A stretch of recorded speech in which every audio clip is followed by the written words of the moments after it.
haute cour de justice bi nga xam ne l'observateur dafa xëy ak ñun ne rek boobu mooywul wala ñoom sax jàpp nañ ne ci semaine bi dinañu rek tijji dossiers yi ñëw ci mise en accusation yi waaye ñi koy tijji nag ñaar lañu ci lim ci ay ancien ministre mu di Mansour Faye ak Moustapha Diop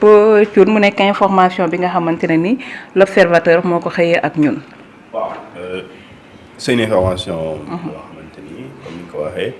journal boobu di l'observateur moo ko bind alors même bu dee bind na ko mais fekk na aussi ñun ñu nit yi xam ko parce que le procureur général Mbacké Fall jot na annoncé lu mel noonu parce que je rappelle que le procureur général moom moo war a bind assemblée nationale pour ñu jox ko suma jumulee yooyu fee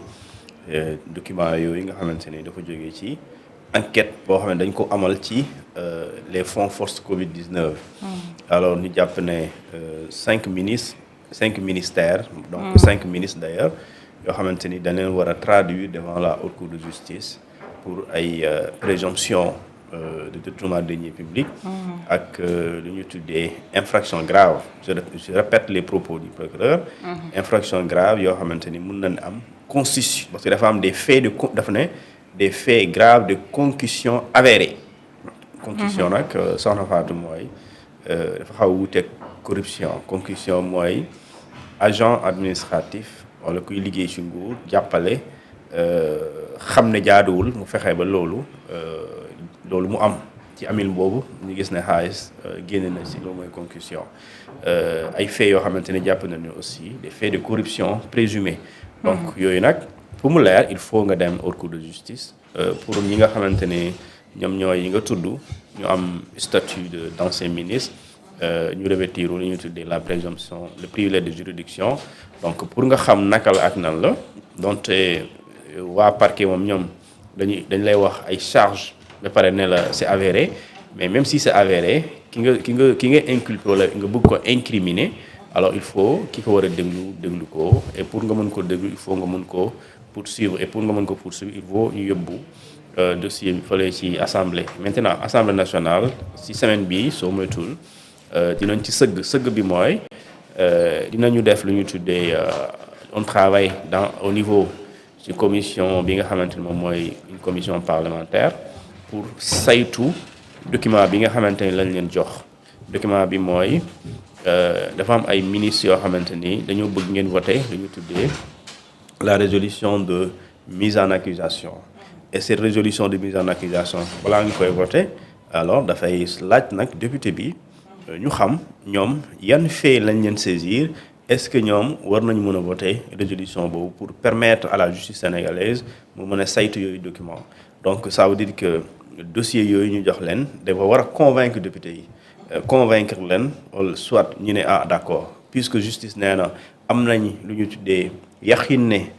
juróomi ministres yi lii ñoo ko def wala yaakaar naa ñoom ñoo ko def député yi ne waa ñun tamit am nañ présomption ne donc war na mën am wala kon d'office dañ la war a topp donc ñu voté la résolution de mise en accusation et cette résolution de mise en accusation aussi elle est encadrée par la loi parce que la loi selon la constitution en tout cas bu Sénégal article 101 daf ne pour nga mun leen topp on a besoin de ce qu'on appelle des 3/5 des députés donc 99 députés sur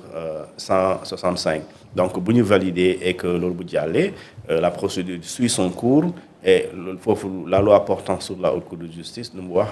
dafa leer daf ne bu ñu voter la résolution de mise en accusation dañuy jël résolution boobu yóbbu ko ci président de la haute cour de justice jox ko le président de la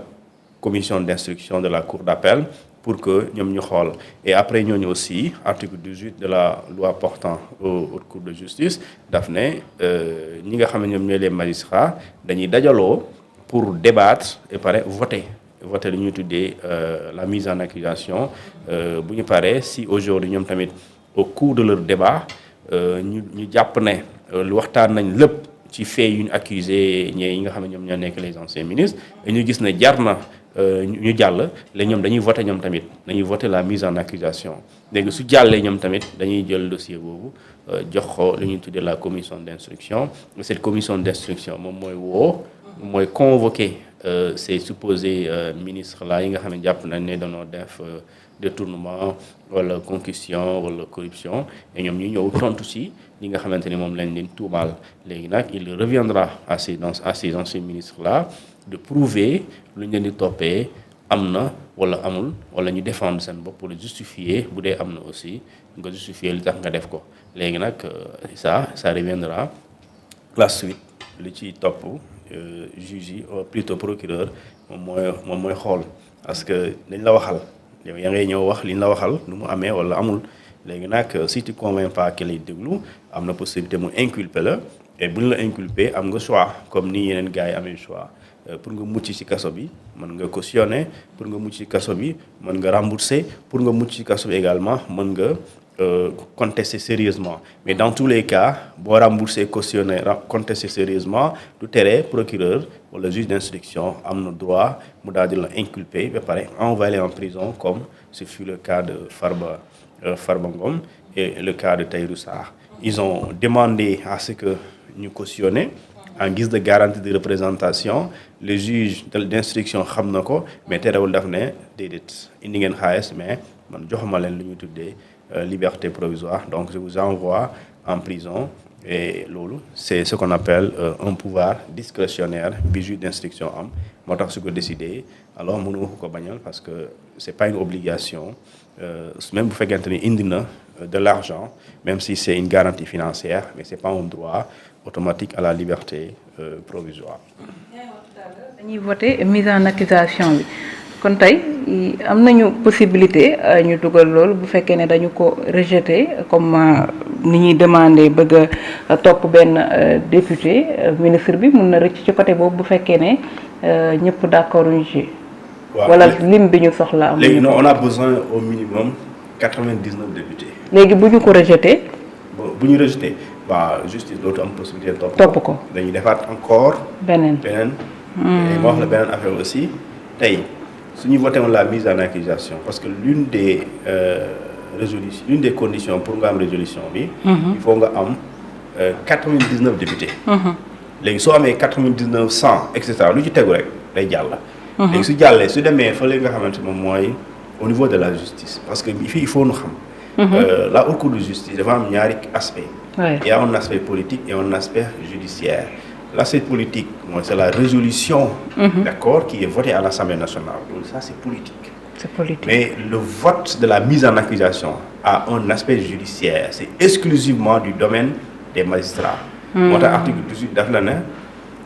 article 18 de la loi portant haute cour de justice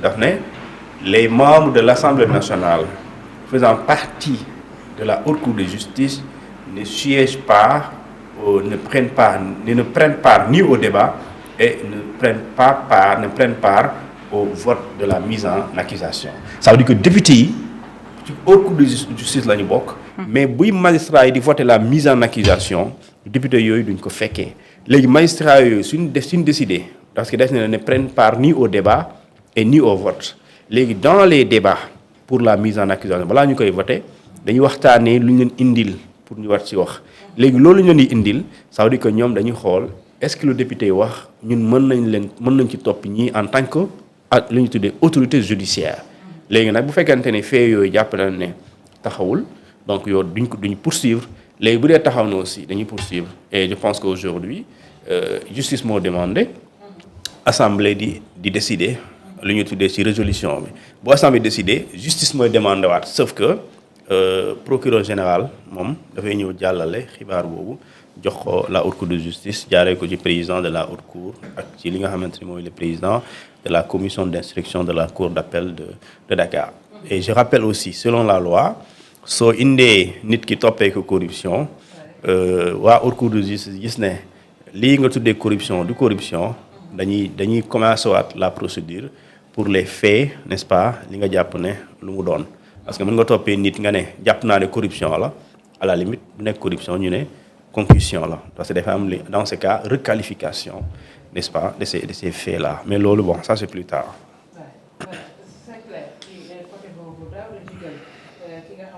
moom moo di Moustapha Diop Mansour Faye bu dee wax nañu ne ci semaine bi ñoom haute cour de justice dina ñëw ci seen mbir dafay ñëwaat dëggal rapport yi nga xamante ne ni moom la ñu doon wax jëm ci Covid 19 ñu mën a njortu ne certainement rapport yi daf leen épinglé. bon ak weddi bu ci mën a am également bu dossier bi atterrir ci haute cour de justice. dafa doonoon yéene boo xam ne. Sénégalais yi dañ koo bëggoon. yéene bi lenn la ñu seetlu. mooy nekk nañ ci réew moo xam ne am na ñuñ ko dénk. pendant 12 ans mais sentir nañ ne volonté wu xam alalu askan bi fi mu dugg. nekkul woon seen yéene